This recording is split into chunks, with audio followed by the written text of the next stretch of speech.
কোনো সময় কারো মন নিয়ে খেলতে চায় না। দিস ইজ পছন্দের খেলা লুডো। পছন্দের ক্রিকেটার তো মাশরাফি বিন মুর্তজা ছিল। কারণ আমি যদি কারো মন নিয়ে খেলি কখনো কখনো কেউ আমার মন নিয়ে খেলবে। আমি জানি আমি কোনো খেলায় কখনো জিতি না, সো আই ডোন্ট নো, ওদের ব্যাপারটা আমি বলতে পারছি না।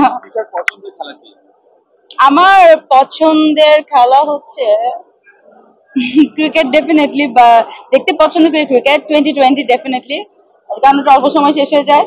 আর হচ্ছে পছন্দের খেলা লুডো, লুডো মোবাইলে। মোবাইলে লুডো খেলা। ওকে, পছন্দের ক্রিকেটার? পছন্দের ক্রিকেটার তো মাশরাফি বিন মুর্তজা ছিলেন, আর সাকিব আল হাসান, তামিম ইকবাল, সবাই আমার পছন্দ। ওকে, যদি মানুষের মন নিয়ে খেলার ইচ্ছা থাকে তাহলে তুমি কার মন নিয়ে খেলবে? কোনো সময় কারো মন নিয়ে খেলতে চায় না। This is very bad.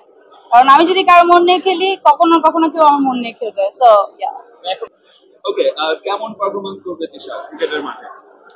এটা তো আসলে এখন বলতে পারছি না, এটা দেখা যাবে। মানে এটা মাঠে কথা হবে, মাঠে কথা হবে। হ্যাঁ, আমি ভেরি মাচ হোপফুল, বাট এখন কিছু বলবো না, কারণ এত বড় বড় কথা বলে দেখা গেলে ফুসে গেলাম, তারপর আমাকে নিয়ে ট্রোল করা হলো। I am not gonna do that. একটা মারতে পারলি আলহামদুলিল্লাহ।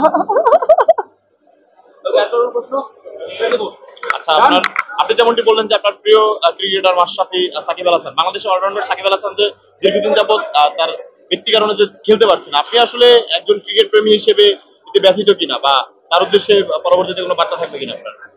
তার উদ্দেশ্যে বার্তাটা পৌঁছাবে কিনা আমি যদি বলিও কি লাভ বলেন।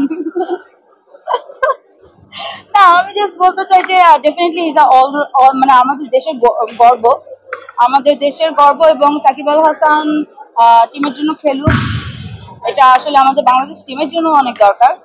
ভালো প্লেয়াররা খেলুক, এটাই।